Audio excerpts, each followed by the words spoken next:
దీని తర్వాత ఎక్కడికి వచ్చారండి? అక్కడి నుంచి నేను మళ్ళీ ఇక ఇది బాగా ఎక్స్పోజ్ అయిపోయింది. అక్కడ ఆ రైడింగ్లో వాళ్ళకు మోటార్స్ దొరికిపోయినాయి కొన్ని, అంటే మా దగ్గర ఉన్న మోటార్ డిజైన్ తర్వాత షెల్స్ ఇవన్నీ దొరికిపోయినాయి. అక్కడ మేము ఎక్స్పెరిమెంట్ చేస్తున్నటువంటి ఇవి కూడా దొరికిపోయినట్టు వాళ్ళకు. అయితే ఈ క్యాంప్ ఎక్స్పోజ్ అయిపోయింది కాబట్టి ఇక ఒరిస్సాలో ఇది ఎక్స్పెరిమెంట్ చేయొద్దు మళ్ళీ అని చెప్పేసి మేము అక్కడి నుంచి డిస్పర్స్ అయ్యి వెళ్ళిపోయినాము. వెళ్ళిపోయిన తర్వాత నేను డైరెక్ట్గా మళ్ళీ చెన్నైకి వచ్చేసాను. చెన్నైకి, ఓకే.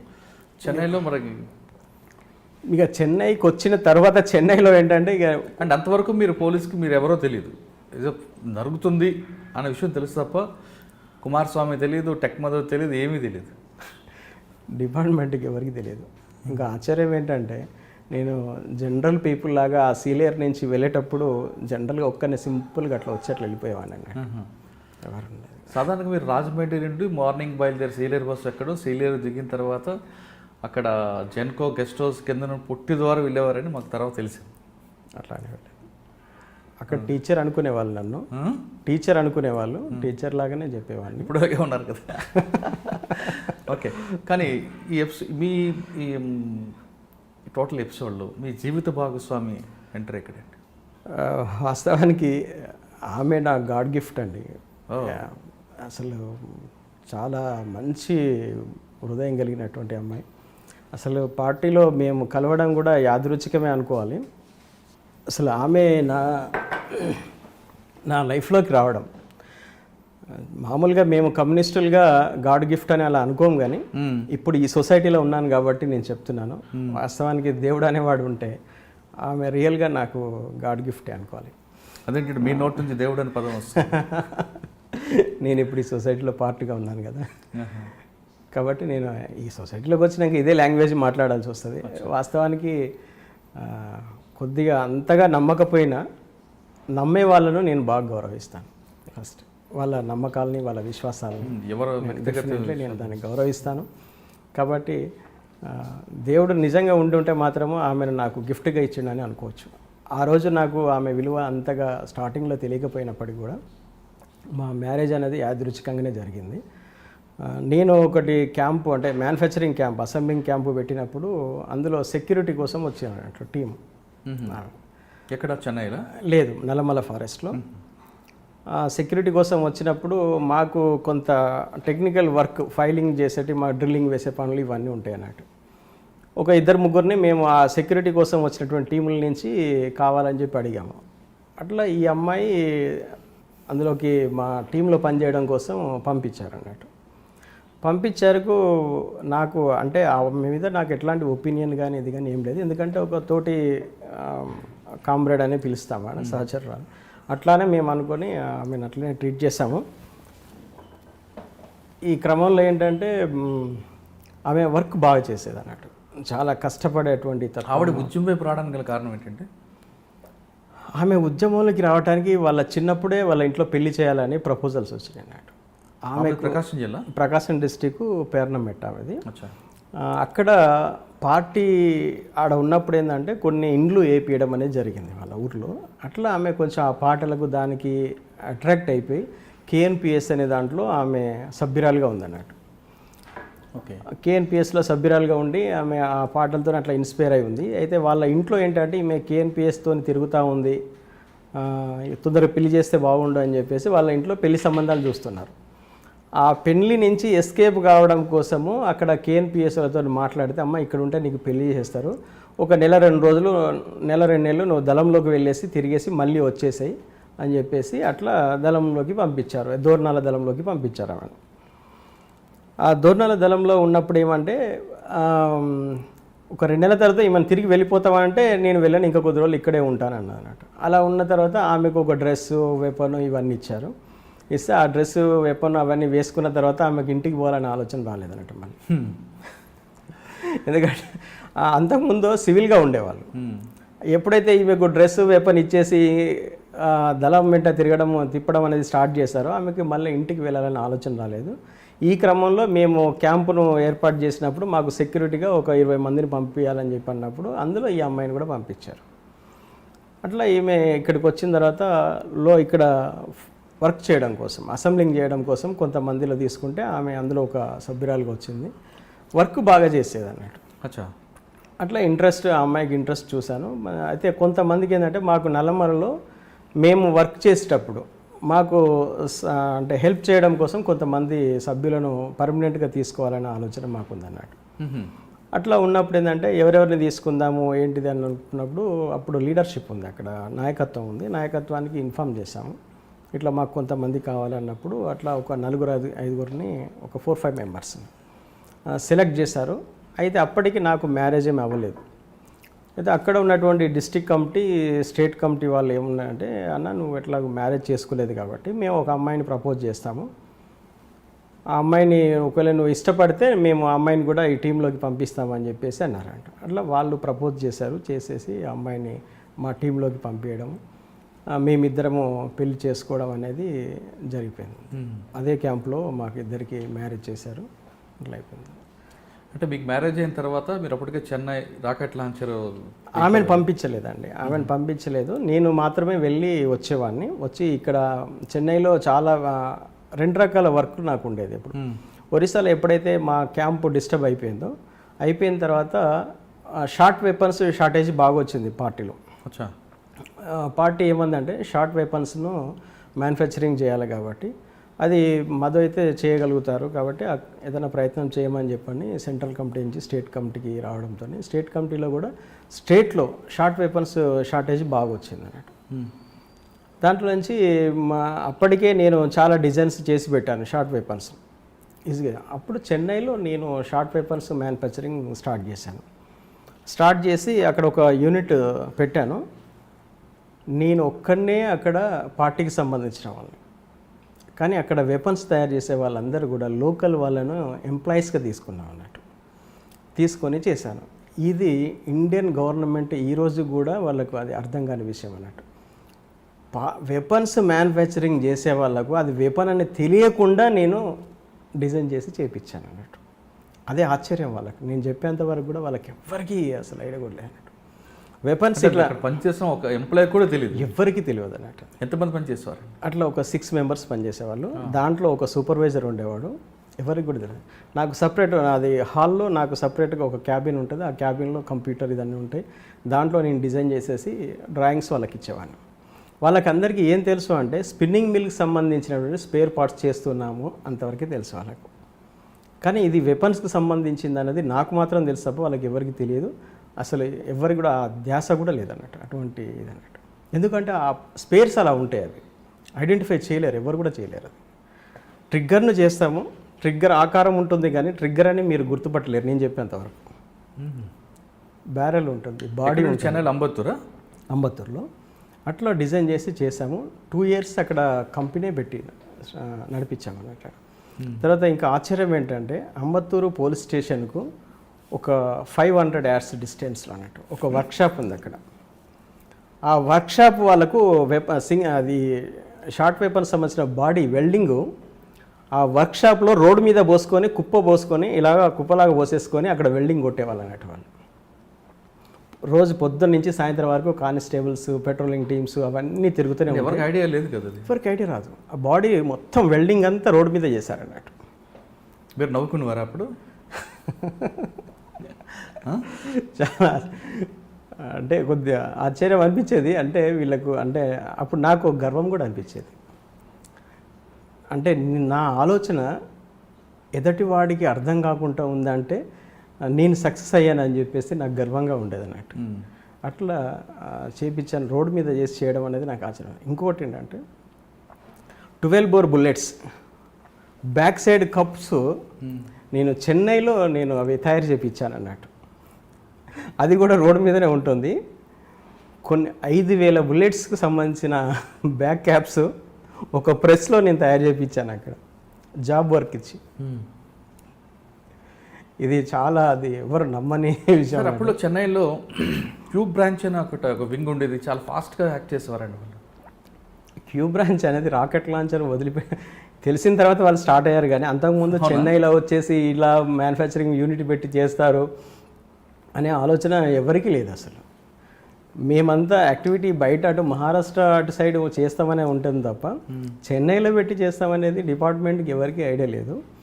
తర్వాత ఒకటి ఏంటంటే ఆ 5000 క్యాటరేజెస్ సంబంధించిన బ్యాక్ క్యాప్స్ ఆడ చేయడం అనేది కొంచెం జనరల్ నాలెడ్జ్ ఉన్న వాళ్ళు ఆలోచిస్తే 100% వాళ్ళకి అది అర్థమవుతుంది. కానీ వాళ్ళకి అది కూడా అర్థం కాకుండా మొత్తం దాన్ని తయారు చేయించామన్నట్టు. అది తర్వాత నేను సరెండర్ అయిన తర్వాత డిపార్ట్మెంట్కి ఇలా అని చెప్పేస్తే వాళ్ళు చాలా ఆశ్చర్యపోయారు అన్నట్టు. క్యూ బ్రాంచ్ వాళ్ళైతే ఇంకా మరీ ఎక్కువ ఆశ్చర్యపోయారు. ఎందుకంటే వాళ్ళ అంబత్తూరు పోలీస్ స్టేషన్ దగ్గరనే వెల్డింగ్లు చేశాం కదా వెపన్స్ సంబంధించి. కానీ వాళ్ళు క్యూ బ్రాంచ్ వాళ్ళు కూడా అంటే వాళ్ళకి ఎందుకు ఉంటుంది, ఏదైనా ఇన్ఫర్మేషన్ ఉంటే ఉంటుంది వాళ్ళకు. ఇది చాలా హైలీ కాన్ఫిడెన్షియల్ వర్క్ కదా. ఈ పార్టీలో కూడా అందరికీ తెలియదు ఇది. వాళ్ళు కింది క్యాడర్కి అసలు తెలిసే అవకాశం ఉండదు. మేము ఎక్కడికి పోతున్నాం, ఏం చేస్తున్నాం అని తెలుసు. సార్ రాకెట్ లాంచ్ తయారు చేశారు అంటే స్పేర్ పార్ట్లు పంపించడం, ట్రాన్స్పోర్ట్ చేయడం, అక్కడ అసెంబ్లింగ్ నల్లమలలో మీరు అది ఆ వర్క్ తీసుకున్నారు. ఇక్కడ మీరు 6 ఎంప్లాయీస్తో ఎక్విప్మెంట్ చేసుకున్న మీరు ఇంకొక నెట్వర్క్ వాడారండి విజయవాడ, గూడూరు, గుడివాడ ప్రాంతాల్లో.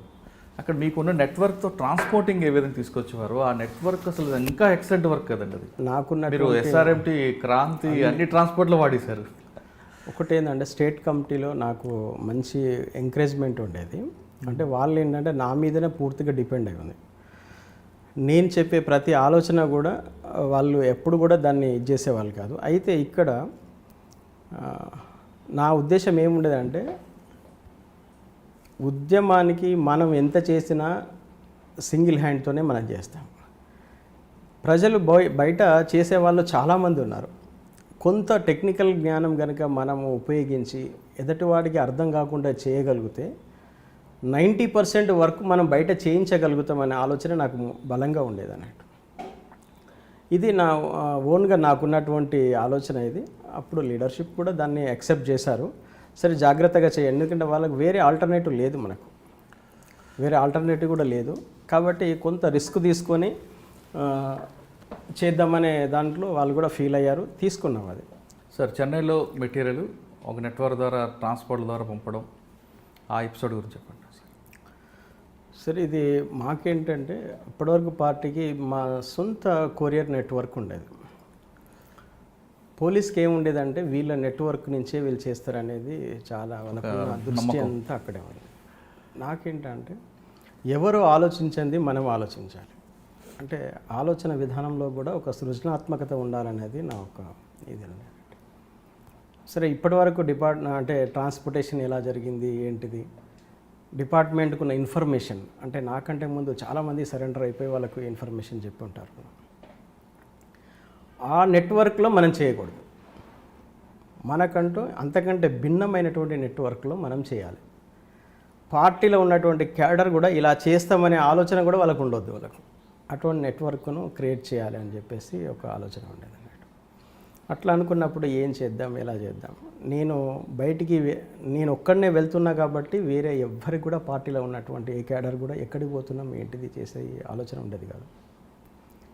అట్లా నేను అప్పుడు అనుకున్నది ఏంటంటే మనం బయట వర్క్ చేసేటప్పుడే ఎవరికి అర్థం కాకుండా చేస్తున్నాం, జనరల్ పీపుల్తోనే తయారు చేపిస్తున్నాం. ట్రాన్స్పోర్ట్ కూడా అటువంటి పీపుల్తోనే మనం చేయాలి.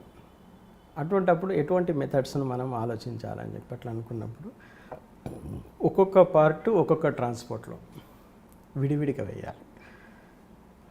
కొన్ని మేమే డైరెక్ట్గా మా ఓన్ అప్పుడు నాకు ఒక వెహికల్ ఉండేది, ఆ వెహికల్లో నేనే డైరెక్ట్గా తీసుకొని వచ్చేవాడిని అన్నట్టు. దానికి ఒక తెలిసిన ఒక అతనికి డబ్బులు ఇచ్చి వెహికల్ నేనే కొనిపించి అతని చేత అతన్ని డ్రైవర్గా పెట్టుకొని నార్మల్ టైంలో నువ్వు ఏదైనా చేసేసుకున్నావు, నాకు అవసరం ఉన్నప్పుడు నువ్వు రావాలంటే ఆయన వచ్చేవాడు.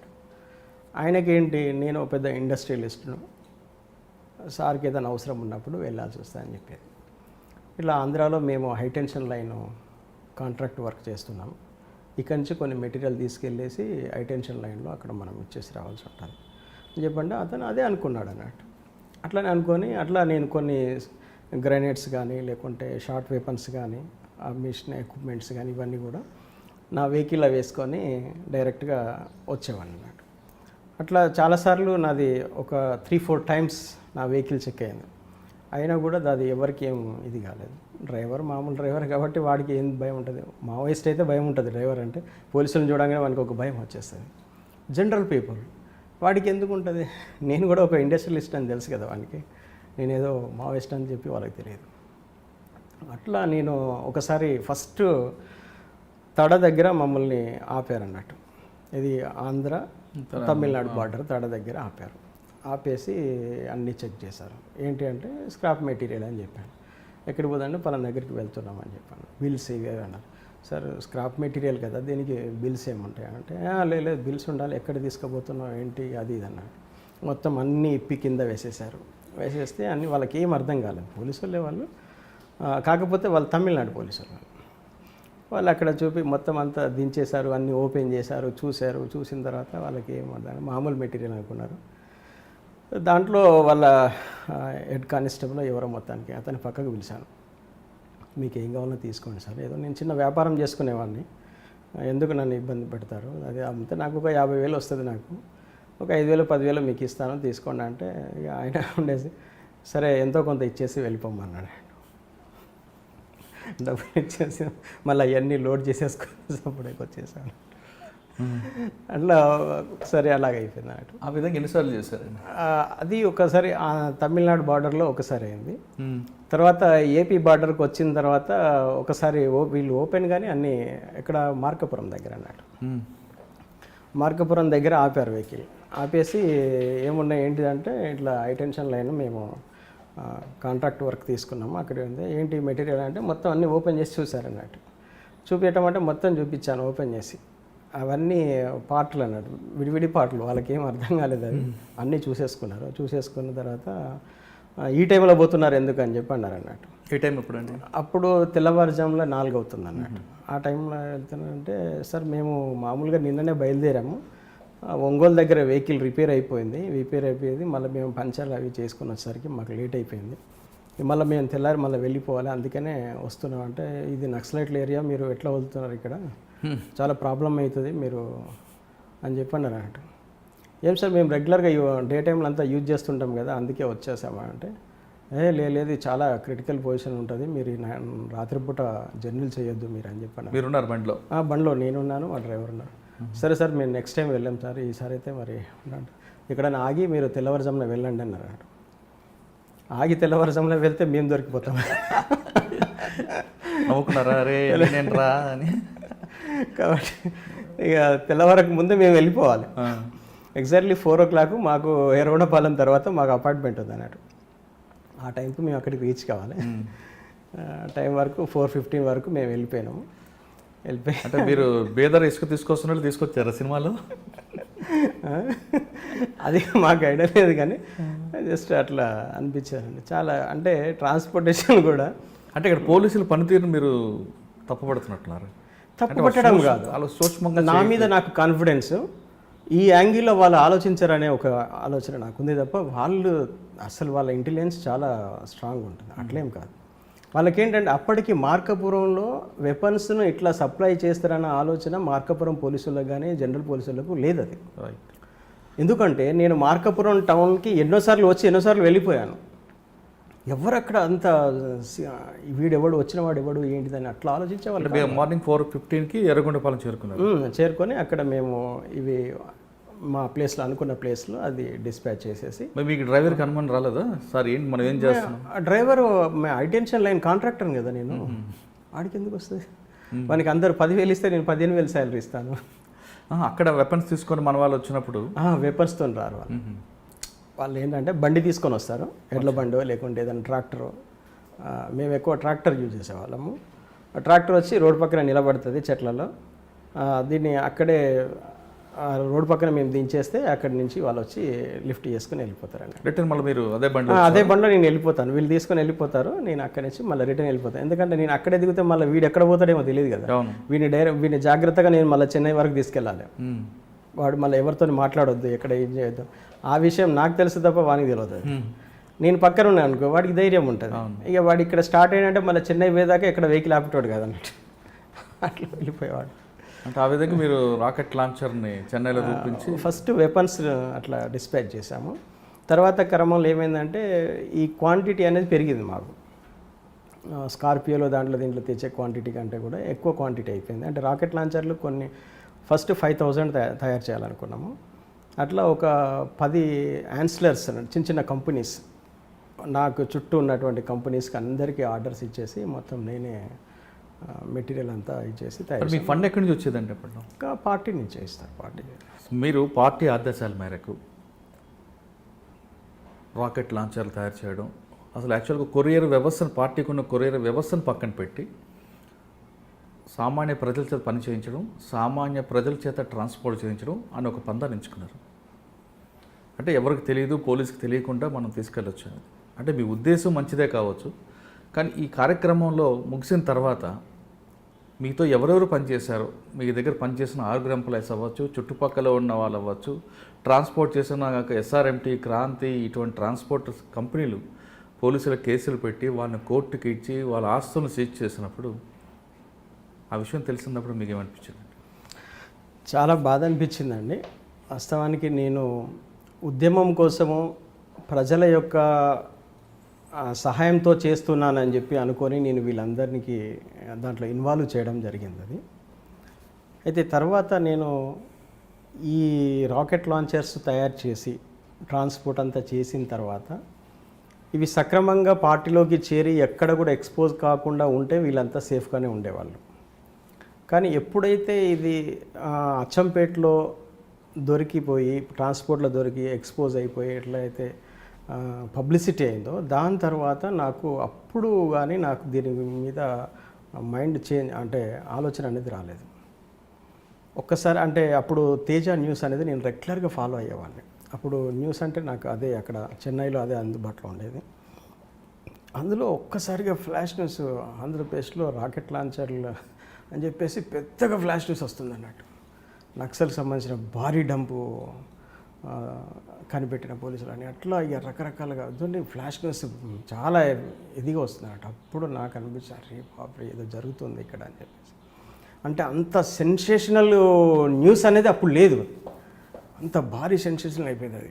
అప్పుడు వెంటనే నేను ఏం చేశానంటే, ఫస్ట్ నేను ఇక్కడి నుంచి ఎస్కేప్ కావాలి. ఎందుకంటే నాకు ఇన్వెస్టిగేషన్ మీద నాకు కొంచెం అంచనా ఉంది. ఒక్క దగ్గర బ్రేక్ అయిందంటే డెఫినెట్లీ వాళ్ళు రివర్స్ ఇన్వెస్టిగేషన్ స్టార్ట్ చేస్తారు. అంటే అక్కడి నుంచి రివర్స్కి వెళ్ళిపోతారు. ఈరోజు కాకపోయినా ఒక 10 డేస్కో 1 వీక్ ఒక 15 డేస్కో డెఫినెట్లీ చెన్నైకి చేరుకుంటారు. చెన్నైలో మన లొకేట్ చేసేటువంటి సామర్థ్యం ఉందనేది నాకు తెలుసు. నాకు అంటే ఇంటెలిజెన్స్ మీద నాకు అంత భారీ అంచనా కూడా ఉందన్నట్టు. ఎందుకంటే నేను ఎప్పుడు కూడా వాళ్ళకి తక్కువ అంచనా వేయలేదు. ఎందుకంటే అంత సిబ్బంది, వాళ్ళకి అంత నెట్వర్క్ అవన్నీ ఉన్నాయి. కాకపోతే అప్పటి వరకు నేను చేసే పని మీద వాళ్ళకు దృష్టి లేకపోవచ్చు. కానీ ఒక్కసారి చేస్తున్నామని తెలిసిన తర్వాత ఇండియన్ గవర్నమెంటే షేక్ అవుతుందనే విషయం నాకు అంచనా ఉంది. నేను చాలా క్రిటికల్ పొజిషన్లో ఉంటాననే విషయం కూడా నాకు తెలుసు. ఇమ్మీడియట్లీగా నేను ఆ న్యూస్ చూడంగానే, న్యూస్ ఛానల్లో కనుక అది రాకపోతే నేను ఎమర్పాటుగా ఉండేవాన్నేమో అక్కడ. కానీ ఎప్పుడైతే న్యూస్ ఛానల్లో ఆ న్యూస్ స్ప్రెడ్ అయిందో, నేను ఒక్కసారిగా అక్కడి నుంచి నేను మా మిస్సెస్ ఇద్దరం నా దగ్గర ఉన్నటువంటి అమౌంట్ ఇదంతా తీసేసుకొని బైక్ మీద అక్కడి నుంచి ఎస్కేప్. ఎందుకంటే అక్కడి నుంచి మేము ఎందుకంటే అప్పటికి కూడా నాకు ఒక ఇది ఉంది, ఏంటంటే ఇప్పటికే వచ్చున్నారేమో ఇక్కడ. తెల్లారి న్యూస్ పేపర్ తీసుకుందామని అనుకున్నాను. వెంటనే నాకు వచ్చింది, ప్రతి న్యూస్ పేపర్ సెంటర్ దగ్గర అప్పటికి ఇంటెలిజెన్స్ వాళ్ళు వచ్చేసి నిఘా పెట్టి ఉంటే డెఫినెట్లీ అది కూడా డేంజర్ అవుతుంది. కాబట్టి మనం ఇక్కడి నుంచి ఏది కూడా తీసుకుపోదు, జనరల్ సింపుల్ పీపుల్ పోయినట్టు వెళ్ళాలని చెప్పేసి ఇమ్మీడియట్గా నేను నా భార్య ఇద్దరం బైక్ ఉంటే బైక్ మీద ఆమెను తీసుకొని చెన్నై సిటీలో 4 అవర్స్ తిరిగినాం. 4 అవర్స్ అనేక గల్లీలు, అనేక స్ట్రీట్లు తిరిగిన తర్వాత మా వెనక ఎవరు లేరు అని నిర్ధారించుకున్న తర్వాత చెన్నై సిటీ నుంచి బయటికి వెళ్ళిపోయాం అన్నట్టు. బయటికి వెళ్ళిపోయి ఒక వెల్లూరు అని ఒక టౌన్ అన్నట్టు, అక్కడ వెళ్ళేసి అది సిటీకి వచ్చి 80 కిలోమీటర్లు ఉంటుంది. ఆడికి వెళ్ళేసి మా బైకును రైల్వే స్టేషన్లో పెట్టి అక్కడి నుంచి మేము ట్రైన్కు వెళ్ళకుండా అక్కడి నుంచి మేము మళ్ళీ బస్ ఎక్కి కర్ణాటకకు వచ్చేసాం. అట్లా కర్ణాటక వచ్చి ఒక రూమ్ తీసుకొని ఒక రూమ్లో ఉన్నాం, లాడ్జ్లో. ఆ లాడ్జ్కి వచ్చేసి టీవీ పెట్టగానే అన్ని ఛానల్స్లలో మాదే వచ్చేస్తుంది న్యూస్. సెన్సేషన్ అయిపోయింది అన్నట్టు. కానీ మీ ఫొటోస్ లేవు కదా? ఫొటోస్ లేవు, కానీ మొత్తం న్యూస్ అంతా బాగా స్ప్రెడ్ అయ్యి వచ్చేస్తుంది. అరే ఇది ఇట్లా చాలా ఇండియాలోనే చాలా పెద్ద సెన్సేషన్ అయిపోయింది, ఏంటి ఏం చేద్దాము, ఉన్నది మేమిద్దరమే. అప్పుడు మా మిస్సెస్కి ఏంటంటే ఇంత అవగాహన ఆమెకు లేదు, ఆమె కొంత షేక్ అయిపోతుంది. నువ్వు ధైర్యంగా ఉండు, ఏం కాదు చూద్దాం, మనమైతే సిద్ధపడి వచ్చినాం కదా, ఎందుకు మనం టెన్షన్ పడడం ఎందుకు, నార్మల్ పీపుల్గానే ఉందాము, ఏదైనా అయితే చూద్దాం. అప్పుడు మనమైతే ఇప్పుడు చెన్నై నుంచి అయితే బయటకు వచ్చాం కదా, ఇన్వెస్టిగేషన్ అయితే చెన్నై వరకు జరుగుతుంది. ఒకవేళ మన ఫొటోస్ ఏమైనా మన ఇంటి వరకు వస్తే మన ఫొటోస్ దొరుకుతాయి గ్యారంటీ. ఆ ఫొటోస్ దొరికినప్పుడు మనము ఈ ఏరియా నుంచి బయటికి వెళ్ళిపోదామని చెప్పి అనుకున్నాం. నా ఎక్స్పెక్టేషన్ లాగానే ఒక 2 డేస్లో పెన్సిల్తోని వేసినటువంటి డ్రాయింగ్ ఒకటి టెలికాస్ట్ అవుతుంది అన్నట్టు, అన్ని న్యూస్ ఛానళ్ళలో రావడం జరిగింది. అంటే అప్పటికి నా పేరు కూడా ఏం పేరు వస్తుంది, అప్పటికి చెన్నైని అంతా వీళ్ళు హ్యాండ్ ఓవర్ చేసేసుకున్నారు. అంటే మొత్తం ఇంటెలిజెన్స్ వాళ్ళందరూ కూడా, ఇప్పుడు క్యూ బ్రాంచ్ వాళ్ళు, ఇక్కడ ఏపీ సంబంధించిన ఇంటెలిజెన్స్ వాళ్ళు, తర్వాత మహబూబ్ నగర్ సంబంధించిన స్పెషల్ టీమ్స్ అన్నట్టు, అంటే శ్రీనివాసరెడ్డి గారి ఎస్పీ గారి వాళ్ళ స్పెషల్ టీం ఆయన కూడా పంపించారు. వీళ్ళందరూ ఏంటంటే చెన్నైని మొత్తము జల్లెడ పట్టేస్తున్నారు అన్నట్టు. కానీ టెక్మద్ అనే పేరు అచ్చంపేటలో ఒక సరెండర్ ఆయన అమ్మాయి చెప్పింది అన్నట్టు. అది అప్పుడు ఒకసారిగా టెక్మద్ అనే పేరు బయటికి రావడం అనేది స్టార్ట్ అయింది అన్నట్టు. అసలు ఆశ్చర్యం ఏంటంటే ఇవి కూడా వీళ్ళకి ఇక్కడ తెలిసేది కాదు, అచ్చంపేటలో కూడా. అచ్చంపేటలో అసలు ఎట్లా ఇవి లొకేట్ అయినాయి అంటే, ఒక నారాయణ రెడ్డి అని ఒక కాంట్రాక్టర్, ఈ సాంబశివుడు ఏం చేశాడంటే వాటిని ట్రాన్స్పోర్ట్లో ఒక మెటీరియల్ వచ్చింది, నువ్వు వెళ్ళి పికప్ చేసుకొని లోపలికి తీసుకురా అమరాబాద్కి అని చెప్పేసి ఆయన పంపించాడు. ఆ నారాయణ రెడ్డి అంటే ఆయనకు ధైర్యం చాలలేదు, ఏదో అన్నలు చెప్తున్నారు అంటే ఆయనకు ధైర్యం చాలలేదు, ఏదో మెటీరియల్ వస్తుంది అని చెప్పి. చాలాగా ఒక 1 నెల రోజులు ఆయన వెయిట్ చేశాడు. ఈ 1 నెల రోజులలో ట్రాన్స్పోర్ట్లోనే ఉండిపోయింది అది. ఈ ట్రాన్స్పోర్ట్ వాడు ఈ నారాయణ రెడ్డికి ఫోన్ల మీద ఫోన్ చేస్తున్నాడు, వచ్చి తీసుకుపో నీ పేరు మీద మెటీరియల్ వచ్చింది, అది ఏదో మెటీరియల్ వచ్చిందని. అయితే ఎందుకు ఆయనకి చేస్తున్నాడు అంటే, ఆయన ఒకసారి వెళ్ళి కలిసి వచ్చాడు. కలిసి వచ్చి ఏంటిది మెటీరియల్ ఉందంటే ఇట్లా తీసుకెళ్ళాలంటే అది చాలా మినిమం ఒక టన్ను మెటీరియల్ ఉంటుంది, టన్నున్నర ఉంటుంది అన్నట్టు. ఆయన వచ్చి అంత మెటీరియల్ వచ్చింది, నేను ఎట్లా తీసుకుపోతానని చెప్పి రిటర్న్ వెళ్ళిపోయాడు. రిటర్న్ వెళ్ళిపోయి మళ్ళీ దళాన్ని కలిసి అది మెటీరియల్ ఏదో చాలా ఉందన్న, నేను తీసుకురాలేను దాన్ని అంటే, లేదు నువ్వు ఎట్లయినా చేసి తీసుకురా, ఒక ట్రాక్టర్ తీసుకురా అని చెప్పేసి ఆయనే ప్రయత్నంలో ఉన్నాడు. ఆ ప్రయత్నంలో ఆయన మళ్ళీ వచ్చాడు అక్కడి దాకా. ఈలోపు ఏమైందంటే ఆ దళంలో ఉన్న ఒక అమ్మాయి సరెండర్ అయింది. ఆ అమ్మాయి సరెండర్ అయిపోయి దళానికి సంబంధించిన ఇన్ఫర్మేషన్ చెప్తూ ఈ నారాయణ రెడ్డి 2 సార్లు దళం దగ్గరికి వచ్చిపోయిన విషయం కూడా చెప్పేస్తున్నారు. చెప్పడంతోనే ఈ నారాయణ రెడ్డి ఎందుకు దళం దగ్గరికి వెళ్ళిపోయాడు అని చెప్పేసి నారాయణ రెడ్డిని రాత్రి తీసుకొని వచ్చేసారు. వస్తే నారాయణ రెడ్డి నార్మల్ పీపుల్ కదా, ఆయనకి ఎందుకు ఉండదు సార్, ఏదో ట్రాన్స్పోర్ట్లో ఏదో మెటీరియల్ వస్తుందని చెప్పారు, నేను అది పికప్ చేసుకోవడానికి వెళ్ళాను, అది చూస్తాను మొత్తం ఇనుప రాడ్లు ఇనుప ముక్కలు ఇవన్నీ ఉన్నాయి, అంత మెటీరియల్ నేనే తీసుకుపోతానని చెప్పి నేను తీసుకుపోలేదు సార్ అన్నాడు. వెంటనే వాళ్ళు క్రాంతి ట్రాన్స్పోర్ట్కి వచ్చేసి అందులో ఉన్న మొత్తం 18 బ్యాగులు 20 బ్యాగులు అన్నట్టు, మొత్తం టన్నున్నర మెటీరియల్ అంతా తీసుకొని అచ్చంపేట పోలీస్ స్టేషన్కి వచ్చారు. వచ్చేసి ఒక రోజంతా కూడా దాన్ని వాళ్ళు అక్కడే పెట్టుకున్నారు. అది ఓపెన్ చేశారు. ఆ అమ్మాయి సరెండర్ అయిన అమ్మాయి కూడా అక్కడే ఉంది. చూస్తే అన్ని విడివిడి స్పేర్ పార్ట్స్ అవన్నీ వాళ్ళకి ఏం తెలియదు కాదు. అక్కడ ఉన్నటువంటి పోలీస్ వాళ్ళు, ఎస్ఐసి వీళ్ళందరూ కూడా ఏంటంటే ఏంది మావోయిస్టులకి ఏం పని పాట లేదైందని ఇనుప ముక్కలన్నీ తెచ్చుకున్నారు, ఎందుకు ఇవి దేనికి సంబంధించినే కాదు, ఏం చేసుకుంటారు దీంతోనే అని చెప్పేసి వాళ్ళు అట్లా అనుకుంటున్నారు అన్నట్టు. సరెండర్ అయిన క్యాడర్లు అందరినీ పిలిపించారు. అయితే మా దగ్గర ఒకసారి నేను రాకెట్ లాంచర్స్ నల్లమల్ల ఫారెస్ట్లో టెస్ట్ చేస్తున్నాను అన్నట్టు, దానికి ఫోర్స్ దాని అంటే డిస్టెన్స్ ఎంత ఉందో ఇవన్నీ టెస్ట్ చేస్తున్నప్పుడు మహబూబ్ నగర్ నుంచి ఒక మిలిటెంట్ వచ్చాడు. ఆ అబ్బాయి టెస్ట్ చేసినప్పుడు చూశాడు అన్నట్టు. చూసినప్పుడు అక్కడ రాకెట్ ముందు భాగంలో ఉండేటువంటి కోన్ షేప్లో ఒకటి ఉంటుంది, అది చూశాడు వాడు. చూసేసి ఆ సరెండర్ అయిన క్యాడర్లు అందరినీ, జిల్లాకు సంబంధించిన అందరినీ పిలిచారు. అరే మీ మావోయిస్టులకు ఏం పని లేదు, అరే ఇనుప ముక్కలను తెచ్చుకున్నారు, ఎందుకు పనికి వస్తారా ఇవి అని చెప్పేసి వాళ్ళని పిలిస్తే అన్ని మిలిటెంట్లు అందరూ చూసినాక లాస్ట్ వీడు చూశాడు. చూసేసి ఈ అబ్బాయి చూసి ఏనంటే, సార్ నేను టెక్మద్ టెస్ట్ చేసినప్పుడు చూసినాను సార్, ఇది రాకెట్ లాంచర్కి సంబంధించింది సార్ అన్నాడు. ఎట్లా చూసినారో ఏంటంటే, సార్ ఇది ఇట్లా ఉంటుందని వాడు పేపర్ మీద గీసి చూపెట్టాడు. దాంట్లో ఇక ఆ పేపర్ను పట్టుకొని వాళ్ళు మొత్తం అన్ని స్పేర్ పార్ట్స్ అన్నిటినీ ఇక ఒక్కొక్కటి ఇది ఉందా అంటే ఇది ఉంది సార్, ఇది అన్నీ ఉన్నాయని చెప్పాడు వాడు. అరే ఇవి రాకెట్ లాంచర్ సంబంధించి అప్పుడు వాళ్ళు దాన్ని తీసుకొని అసెంబ్లింగ్ చేయడం అనేది చేశారు. ఒక్కరోజు అంతా అది ఒకటి. అప్పుడు ఇక మొత్తం డిపార్ట్మెంట్ అంతా కదిలిపోయింది అన్నట్టు. ఏంది ఇంత పెద్ద స్టాక్ తెప్పించారంటే ఇది చాలా భారీ ఎత్తున కుట్ర జరుగుతుంది ఇక్కడ అని చెప్పేసి అనుకొని అప్పుడు మన ఆంధ్రప్రదేశ్ ఇంటెలిజెన్స్ వాళ్ళు డిపార్ట్మెంట్ అందరూ కూడా దాని మీద చాలా సీరియస్ ఎఫర్ట్ పెట్టారు అన్నట్టు. ఇది ఈ ఎఫర్ట్ ఏమైపోయిందంటే మొత్తం నేషనల్ వైడ్గా చాలా సెన్సేషనల్ అయిపోయి అక్కడి వరకు వచ్చేసింది. టెక్కుమద్ అనే పేరు ఆ అమ్మాయి, ఆ సరెండర్ అయిన అమ్మాయి పేరు భారతి అన్నట్టు. ఆ భారతి అనే అమ్మాయి ఇది టెక్కు మదన్న చేశాడు ఈ పని, ఆయనకే తెలుసు ఇది అని చెప్పేసి ఆ అమ్మాయి చెప్పింది అన్నట్టు. చెప్పడంతోనే అప్పుడు బాగా టెక్కుమద్ అనే వర్డ్ అప్పుడు బాగా ఫేమస్ అయ్యడం అనేది జరిగింది. అప్పుడు ఎప్పుడైతే నా పేరు, నేను బెంగళూరులో ఉన్నప్పుడు టీవీలో నా పేరు టెక్కుమద్, దీని వెనుక సూత్రధారి టెక్కుమద్ అని చెప్పి ఎప్పుడైతే వచ్చిందో న్యూస్లో కథం, అప్పుడు మేము ఇక అక్కడి నుంచి వెళ్ళిపోయిన ఎక్కడికి మ్యాంగ్లూరు వెళ్ళిపోయాం. మేము బెంగళూరు నుంచి మ్యాంగ్లూరు వెళ్ళిపోయి అక్కడ ఒక రూమ్ తీసుకొని ఉన్నాం. మళ్ళీ ఆ రోజు వరకు మా ఫొటోస్ అవన్నీ రాలేదు. ఈ క్రమంలో ఈ 4-5 డేస్ క్రమంలో చెన్నైని మొత్తం జలడబట్టించేసి మొత్తం అన్నీ వెతుకుతూ ఉన్నారు. ఇది చెన్నై నుంచి వచ్చిందని కనిపెట్టేశారు. ఇది అచ్చంపేటకి ఎక్కడి నుంచి వచ్చింది, విజయవాడకి ఎక్కడి నుంచి వచ్చింది, నెల్లూరు నుంచి ఎక్కడికి వచ్చింది, అంబత్తూరు నుంచి వచ్చింది. అంబత్తూరుకి వచ్చిందంటే అంబత్తూరు ఇండస్ట్రియల్ ఏరియా.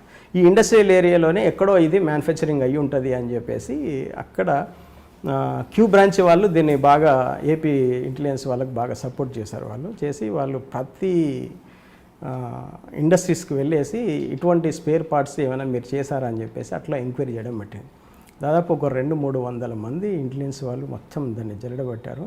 అప్పుడు ఒక క్యాస్టింగ్ చేసిన అతను, ఆ ముందు కోన్ షేప్ ఏదైతే ఉందో అది క్యాస్టింగ్ చేసిన కంపెనీకి వెళ్ళారన్నట్టు. వెళ్ళినప్పుడు అతను చెప్పాడు, సార్ ఇట్లా నేను ఏపీలో ఒక అతను నాకు ఇది ఆర్డర్ ఇచ్చాడు సార్, ఇస్తే నేను చేసి ఇచ్చాను అని చెప్పాడు. అక్కడి నుంచి ఆయన దగ్గర నాకు కంపెనీకి సంబంధించిన ఫోన్ నెంబర్స్ అవన్నీ డీటెయిల్స్ దొరికినట్టు. అట్లా వాళ్ళు ఆయన తీసుకొని వెంటనే నా కంపెనీకి వచ్చారు. నా కంపెనీలో సిస్టమ్ మొత్తం ఇదంతా ఇది దొరికింది. నా కంపెనీలో సూపర్వైజరు వీళ్ళంతా వర్కర్స్ వీళ్ళందరినీ గ్రిప్లోకి తీసుకొని నాకు ఎంతమంది అయితే నాకు ఇచ్చేస్తారో నా దగ్గర, అంటే నేను లీగలైజ్గా చేస్తాను, ఏది కూడా ఇన్లీగల్ కాదు, అంత లీగల్గా వాళ్ళకు పేమెంట్ చేసింది, తర్వాత వాళ్ళకు ఆర్డర్ ఇచ్చింది. ఒక బ్రాండెడ్ కంపెనీ ఎట్లయితే చేస్తుందో, అంటే ఒక పెద్ద ఇండస్ట్రీ ఎట్లయితే చేస్తుందో ఆ మెథడ్లో చేశాం కాబట్టి అక్కడున్న పీపుల్కు ఇది అనైతికంగా చేస్తున్నాము, ఏదో తీవ్రవాద సంస్థకు మేము ఏదో చేస్తున్నామన్న ఆలోచన ఎట్టి క్వశ్చన్ వాళ్ళకి లేదన్నట్టు. అట్లా వాళ్ళందరూ కూడా నాకు లీగల్ వాళ్ళ పేమెంట్స్ కూడా త్రూ బ్యాంక్ ద్వారా ఇచ్చేవాడిని నేను.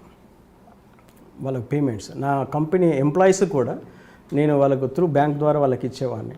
అట్లా ఎక్కడ చూసినా కూడా అసలు ఏదో నార్మల్గా చేసినట్టు ఉండదు అన్నట్టు, అంత ఒక సిస్టమేటిక్గా చేసినట్టు ఉంటుంది అన్నట్టు. అట్లా ఎవరికి కూడా ఎక్కడ కూడా అనుమానం రావడానికి ఆస్కారం లేదన్నట్టు. ఎవరైనా పేమెంట్కి వచ్చిందంటే ముందు ఓచర్ రాసిన తర్వాతనే పేమెంట్ ఇచ్చేవాళ్ళం అన్నట్టు. అవన్నీ చూసాను. అంత సిస్టమేటిక్ ఉన్నప్పుడు వాడు ఎందుకు ఆలోచిస్తాడు, ఎదటి వానికి ఆలోచనే రాదు. అట్లా చేసాం. అది చేసిన తర్వాత వీళ్ళందరినీ సీజ్ చేశారు. ఎక్కడ నేను మ్యాంగ్లూరులో ఉన్నప్పుడు చెన్నైలో 20 మందిని అరెస్ట్ చేసిన పోలీసులు అని చెప్పేసి వచ్చింది అన్నట్టు. అప్పుడు నాకు అనిపించింది, అరే నా వల్ల చాలామంది అరెస్ట్ అవుతున్నారు, ఇది నేను ఏదో తప్పు చేసినట్టున్నాను, ఇంతమందిని నేను ఇన్వాల్వ్ చేయాల్సింది కాదు, అసలు నేను ఒక్కనే తయారు చేసి ఉంటే బాగుండేదేమో అని చెప్పి అప్పుడు నాకు వీళ్ళ గురించి ఆలోచించడం మొదలుపెట్టింది. ఇక పార్టీ ఆశయము, పార్టీ అది కాదు, అసలు ఇంతమందిని నేను ఇన్వాల్వ్ చేసేసి వీళ్ళ కుటుంబాలకు నా వల్ల నష్టం జరుగుతుంది కదా అని చెప్పేసి అప్పుడు ఆలోచించడం మొదలుపెట్టాను. ఆలోచించి ఎట్లా అనే నిరంతరము దాని గురించి ఇక ఆలోచన వచ్చింది అన్నట్టు.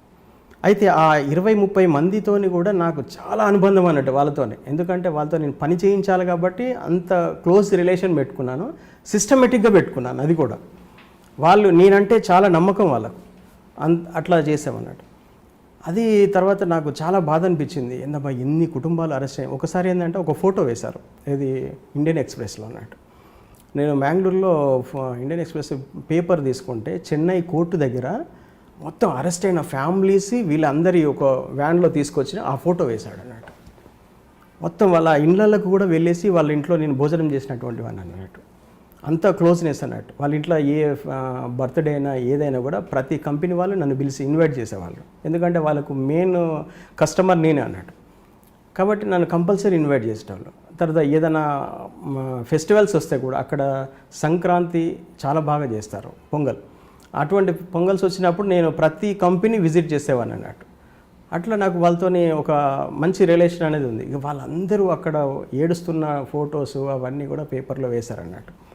వేస్తే చూసిన తర్వాత నాకు అనిపించింది నేను చాలా తప్పు చేశాను, పార్టీలో అంటే మనం సిద్ధాంతాన్ని ముందుగా చెప్పి వాళ్ళని కన్విన్స్ చేసి అన్ని రకాలుగా వాళ్ళు సిద్ధపడ్డప్పుడే వాళ్ళతోని మనం వర్క్ చేపిస్తే అది వాళ్ళు ఈరోజు సిద్ధపడి ఉండేవాళ్ళు. కానీ ఆ ఫ్యామిలీస్కి అసలు ఏమీ తెలియదు. ఈరోజు ఒక పార్టీ కోసం మనం వాళ్ళందరినీ దీంట్లోకి తీసుకొచ్చి వాళ్ళు ఇబ్బంది పెడుతున్నాము, ఇది నేను చాలా పెద్ద మిస్టేక్ చేశానని చెప్పేసి అప్పుడు అనిపించింది అన్నట్టు. అప్పుడు అనిపించేసి ఎట్లా ఏం చేయాలి అసలు ఏంటిది, వాళ్ళందరినీ ఇంకా వేరే దారి. ఇప్పుడు నేను దొరికితే ఎన్కౌంటర్ చేస్తారు. మెయిన్గా ఏంటంటే ఎన్కౌంటర్ చేయడానికి ఎక్కువ 100% స్కోప్ ఉంది. రెండోది, నన్ను అరెస్ట్ అయితే చేస్తారని నమ్మకం నాకు లేదు. ఎందుకంటే ఇంత పెద్ద సెన్సేషనల్ న్యూస్కు నేనే కారణం కాబట్టి. అప్పటికి నా ఫొటోస్ ఇవన్నీ కూడా మొత్తం అన్ని మీడియాలలో వస్తున్నాయి. నేను ఎక్కడైనా ఉంటే, హోటల్లో ఉంటే కూడా ఒక నైట్ మాత్రమే ఉండి తెల్లవారులే వెళ్ళిపోయేవాళ్ళం. అయితే నాకున్న ఒక అంచనా ఏంటంటే, ప్రజలు ఎవరైనా కూడా ఒక ఫేస్ను 24 అవర్స్లోనే వాళ్ళు మర్చిపోతారు అనేది. జనరల్ పీపుల్ వాళ్ళకి కనెక్ట్ లేని విషయం అయితే 24 అవర్స్లో వాళ్ళు దాన్ని మర్చిపోయి వేరే ఫేస్ను ఇచ్చేసుకుంటారు. సరే, సెన్సేషనల్ టెక్ మధు అనే వర్డ్తో పాటు నా ఫొటోస్ని కూడా చూపిస్తున్నారు. మా మిస్సెస్ ఫోటో, నా ఫోటో చూపిస్తున్నారు. అప్పుడు వెంటనే నా ఫేస్ కట్ అంతా చేంజ్ చేసేసాను. మొత్తం ఈ స్పెట్స్ తీసేయడము, తర్వాత వెంట్రుకలు క్రాఫ్ట్ చేంజ్ చేయడము, ఇవన్నీ బట్టలు కూడా చేంజ్ చేసేసి వేరే కాషాయం బట్టలు కొద్ది రోజులు, తర్వాత అయ్యప్ప బట్టలు కొద్ది రోజులు. ఎందుకంటే మనం ఆ మామూలు డ్రెస్ వేసుకుంటే కూడా జనరల్ పీపుల్ ఎవరైనా ఐడెంటిఫై చేస్తారేమో. కాబట్టి కొన్ని రోజులు అయ్యప్ప స్వామిలాగా అయ్యప్ప బట్టలు వేసుకొని కొద్ది రోజులు ఇట్లా ఉండడం, ఫేస్ కట్ మొత్తం చేంజ్ చేయడం, ఇవన్నీ చేసి కొద్ది రోజులు ఒక 15-20 రోజులు అక్కడక్కడ ఉన్నామన్నట్టు. మీరు కొంతకాలం గోవాలో కూడా ఉన్నట్లున్నారు. ఎస్ గోవా. ఈ క్రమంలోనే మేము గోవాకి వెళ్ళాం. గోవాకి ఎందుకు వెళ్ళిపోయినామంటే, గోవాలో టూరిస్టులు ఎక్కువ ఉంటారు కాబట్టి, అంటే ఎక్కువగా విజిట్ చేస్తారు కాబట్టి మన గురించి అంత ఆలోచన ఉండదు. ఇంకొకటి ఏంటంటే, అక్కడ గోవాలో హిందీ ఛానల్స్, ఇంగ్లీష్ ఛానల్స్ ఎక్కువ చూస్తారు. పేపర్స్ కూడా అవే ఎక్కువగా వాళ్ళు చేస్తారు. కాబట్టి సౌత్ ఇండియాకి సంబంధించిన న్యూస్ను వాళ్ళంతా ఇంట్రెస్ట్గా చూడరు అక్కడ. కాబట్టి ఇది కొంచెం సేఫ్ ప్లేస్ ఉంటుంది మనకని చెప్పేసి మేము గోవాకి వెళ్ళి, గోవాలో ఒక రూమ్ తీసుకొని అంటే లాడ్జెస్లలోనే ఒక 10-15 రోజులు అట్లా మేము టైంపాస్ చేసినాము. రెగ్యులర్గా మేము న్యూస్ వాచ్ చేసేవాళ్ళం అక్కడ చేసి. అప్పుడు అనిపించింది ఇక ఆ రోజునే గోవాకి మేము షిఫ్ట్ అయిన తర్వాత మ్యాంగ్లూర్ నుంచి ఎట్లా వీళ్ళని ఎస్కేప్ చేయడం ఏంటిది, ఏం మార్గం ఉంది అంటే, నేనైతే అరెస్ట్ అవ్వడం వల్ల వాళ్ళు ఎస్కేప్ అవుతారనేది నేను అనుకోవడం లేదు. కానీ ఏమైనా ఇంకా ఆలోచన ఏమైనా ఉందా ఏంటిదని అట్లా ఆలోచించడం అనేది చాలా రోజులు చేశాము. అయితే పార్టీ నుంచి ఏమొస్తుంది రెస్పాన్స్, అసలు పార్టీ ఏమనుకుంటుంది, ఇంత సెన్సేషనల్ న్యూస్ అయింది కదా ఇది, అసలు పార్టీ ఏమైనా వీళ్లకు మద్దతుగా ఏమన్నా ప్రయత్నం చేస్తుందా అని చెప్పేసి ఒకటి నేను ఆలోచించడం జరిగింది అన్నట్టు. అట్లా 15 days అయింది, 20 days అయింది, 1 month అయింది. పార్టీ నుంచి సింగిల్ స్టేట్మెంట్ కూడా రాలేదు. ఏంటి పార్టీ అసలు ఇంత అంటే వాళ్ళ గురించి అసలు పట్టించుకోకుండా వదిలేసింది ఏంటి, అసలు చెన్నైలో జరిగిన దానికి పార్టీకి సంబంధం ఉందనుకుంటుందా లేదనుకుంటుందా అని చెప్పేసి అప్పుడు నాకు చాలా బాధ అనిపించింది. ఎట్లా అసలు వాళ్ళని పార్టీ కూడా కనీసము మాకు సంబంధం లేదని ఒక స్టేట్మెంట్ ఇస్తుందా అనుకుంటే అది కూడా పార్టీ ఇవ్వలేదు. స్టేట్ కమిటీ ఇవ్వలేదు, సెంట్రల్ కమిటీ ఇవ్వలేదు. అసలు ఆయుధాలు దొరికినాయి, టెక్ మధు దొరికాడు, అక్కడ పేరు వస్తుంది, అచ్చంపేట నుంచి వచ్చిందనే విషయం అందరికీ వస్తుంది. కానీ అటువంటప్పుడు ఎందుకు దీన్ని ఓన్ చేసుకోవటం లేదు అనేది ఒకటి ఆలోచించాం. ఎందుకంటే పార్టీ ఓన్ చేసుకోవాలి, ఓన్ చేసుకొని ప్రజలకు అక్కడ నష్టం జరుగుతుంది, అరెస్టులు జరుగుతున్నాయి, ఆ ప్రజలకు సంబంధం లేదనైనా ఒక స్టేట్మెంట్ ఇవ్వాలి. కానీ అటువంటి స్టేట్మెంట్ పార్టీ నుంచి ఏమీ రాలేదు. ఎలాగబ్బా అని ఇది ఏం చేయాలి, ఇది నా చేతులు అయితే ఏం లేదు. నా గురించి కూడా విపరీతమైన సెర్చింగ్ జరుగుతుంది. అప్పటికి పోలీస్ డిపార్ట్మెంట్ అంచనా ఏంటంటే నేను చెన్నైలోనే ఎక్కడో ఒక ప్రాంతంలో ఉంటానని చెప్పి వాళ్ళకు అంచనా ఉంది. అయితే వాళ్ళను చెన్నై నుంచి నేను దండకారణ్యమో లేకుంటే ఏఓబీకో వెళ్ళిపోయిన అనేది ఒక మెసేజ్ పోవాలి వాళ్ళకు. పోవాలంటే ఏం చేయాలని చెప్పేసి నేను ఒక చాలా రిస్క్ తీసుకొని అన్నట్టు కర్ణాటకకు వచ్చేసి, కర్ణాటకలో ఏపీ బార్డర్లో అన్నట్టు, అక్కడి నుంచి డైరెక్ట్ ట్రైన్స్ మహారాష్ట్ర అటు వెళ్ళిపోవచ్చు అన్నట్టు, దండకారణ్యం వెళ్ళిపోవచ్చు. అక్కడికి వచ్చేసి నేను ఉన్నటువంటి ఇంటికి డైరెక్ట్ కాల్ చేశాను అన్నట్టు.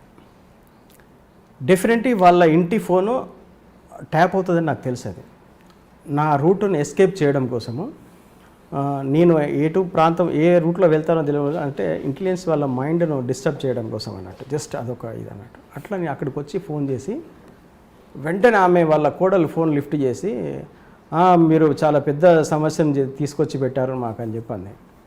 అన్నప్పుడు నేను అమ్మ మీరు బాధపడకండి, మీకు ఏ సంబంధం లేదు, మీకు తెలిసిందేదో అదే చెప్పండి మీరు అని చెప్పేసి నేను మాట్లాడి ఫోన్ పెట్టేశాను.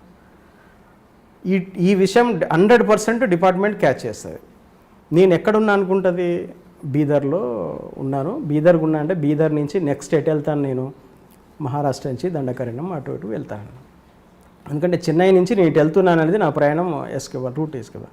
ఎగ్జాక్ట్లీ నెక్స్ట్ డేనే పోలీస్ డిపార్ట్మెంట్ నుంచి ఒక స్టేట్మెంట్ సురేందర్ సేన్ గారు ఒక ప్రెస్ మీట్ పెట్టినప్పుడు చెప్పారు, టెక్ మధు దండకారణ్యం వెళ్ళిపోయాడు ఇట్లా అని చెప్పేసి.